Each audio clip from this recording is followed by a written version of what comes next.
Terima kasih udah klik video ini, tapi jangan lupa guys, klik tombol subscribe karena subscribe itu gratis. Dengan subscribe kamu support channel ini terus untuk upload hampir setiap hari. Ingat, subscribe itu gratis, nggak ada ruginya. Kamu klik tombol subscribe guys. Selamat menonton.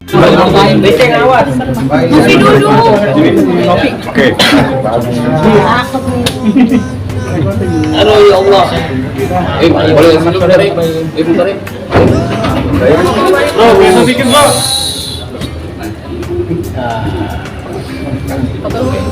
Foto dulu kasih gaib. Sudah ya? Ya. Assalamualaikum warahmatullahi wabarakatuh dan selamat sore. Terima kasih rekan-rekan semua. Saya informasikan bahwa Muhammad Ibrahim alias Baim Wong pada hari Senin telah mendaftarkan gugatannya ke Pengadilan Agama Jakarta Selatan terkait dengan gugatan cerai talak terhadap istrinya yang bernama Paula. Apa yang menjadi persoalan ini saya ibaratkan pagar makan tanaman.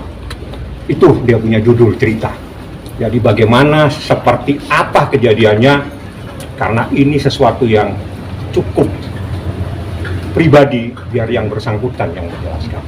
Mungkin begitu baik saya sampaikan seperti apa sebetulnya. Aduh.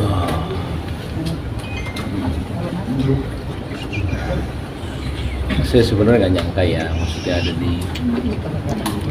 ada di momen ini. Saya itu sebenarnya menghindari. Maaf juga buat wartawan semuanya, saya kan nggak pernah menjawab.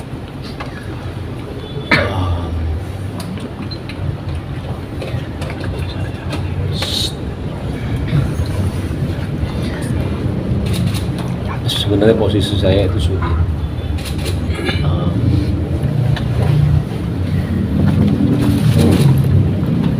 Saya memang bisa dibilang dikhianati sama dua orang terdekat saya, dari pihak perempuan sama laki-laki. Yang laki-lakinya itu adalah teman baik saya sendiri.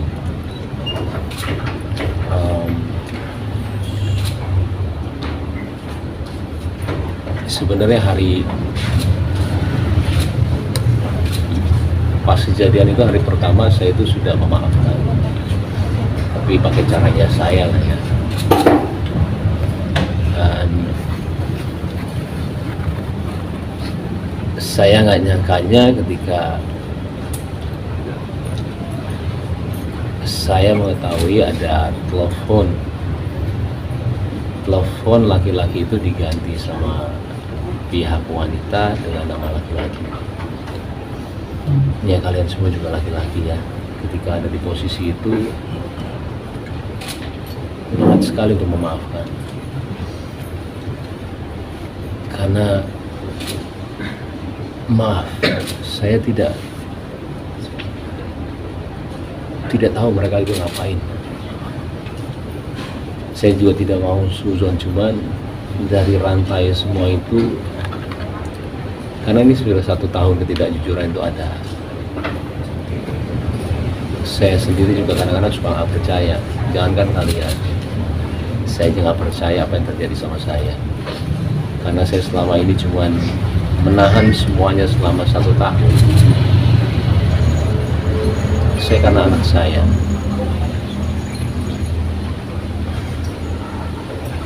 Saya kalau udah bicara anak, terserahlah. Apapun yang kalian mau bicara mengenai saya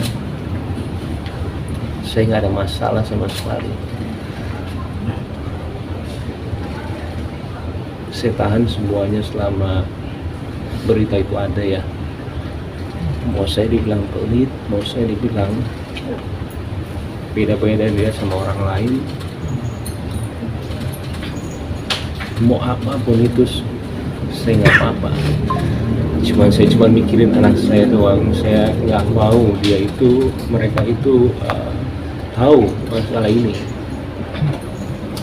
Cuma sama kesini itu semua ketidakjujuran itu ada terus, dan tambah saya yang nggak ini sendiri ya, maksudnya nggak percaya. Saya tuh mau menyelesaikan secara baik-baik, cuma nggak bisa. Kalaupun saya maaf ya, kalaupun saya bicara yang mau cari panggung, itu adalah momen saya ketika kejadian itu ada. Saya kasih tahu aja sama kalian semua. Saya mungkin dipuja-puja sama semua orang ya. Apalagi kalian ada yang bilang juga kalau saya tidak setuju kalau dia itu pakai hijab. Malah saya mau dia pakai hijab. Pakainya hijabnya itu berbarengan bulannya dengan permasalahan ini. Saya itu juga cuma berdoa mudah-mudahan dapat hidayah, mudah-mudahan kasih jalan yang benar, itu aja. Saya nggak mau ada dendam sama dia sebenarnya.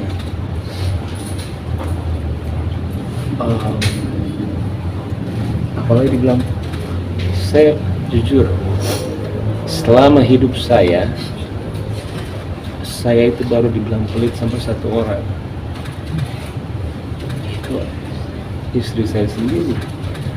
Saya juga sampai bingung, saya nggak pernah dibilang pelit sama orang seumur hidup saya.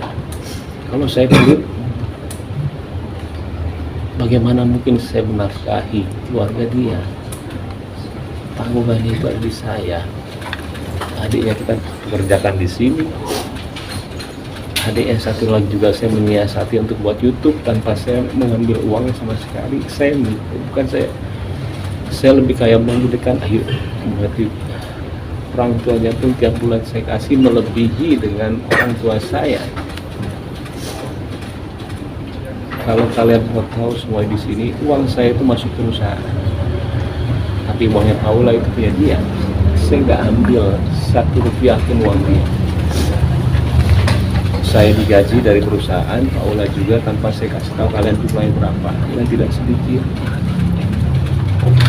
Jadi hasil kerja saya itu masuk perusahaan Paula.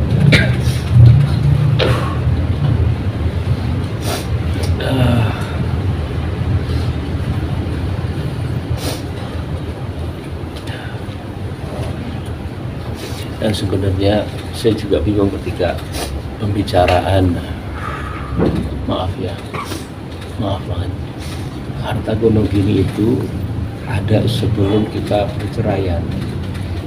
Itu karena saya juga menanyakan, buat apa membicarakan harta gonong gini, kayak kita belum cerai. Saya itu nggak pernah ngecek handphone istri saya karena saya sangat percaya sama dia. Sekalipun saya nggak pernah. Ketika ada berita itu ada yang datangnya dari asisten pribadinya, saya nggak ngecek ya, maaf. Ini kasih lihat saya. Terus saya mau ngomong apa? Saya nggak akan jabarin di sini semuanya. Saya ke keluarga saya tanya harus gimana, ini begini. Mereka bilang selesaikan. Dan juga saya nanya sama ayah saya, satu kunci kehidupan saya dalam kehidupan, saya selalu menanyakan orang tua saya. Keputusan dia dalam keputusan saya. Mama saya udah gak ada. Ayah saya bilang selesaikan. Mau bukti apa lagi Pak Ibu? Akhirnya saya datang ke dia. Jadi kalau bilang ini semuanya tiba-tiba, enggak. Saya waktu itu udah gak kuat juga, tapi bukan masalah ini ya, lebih masalah sifat. Saya datang ke orang tua dia, dan saya udah bilang kalau saya dulu sudah tidak bisa. Tapi akhirnya saya coba lagi. Saya bilang sama dia, terakhir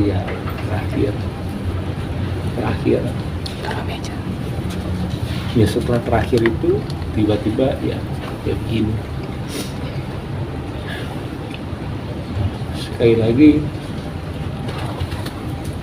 mungkin saya tidak akan sering untuk ngobrol gini sama kalian ke depannya. Maaf, saya sengaja sekarang begini supaya clear aja. Saya juga saatnya kali ya, bukan membersihkan nama saya, kayak sampai sekarang saya nggak tahu ini keputusan yang benar atau enggak.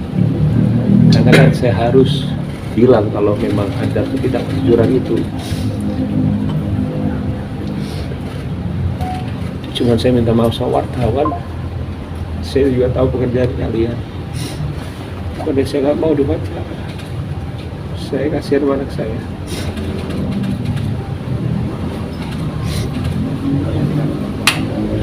Udah saya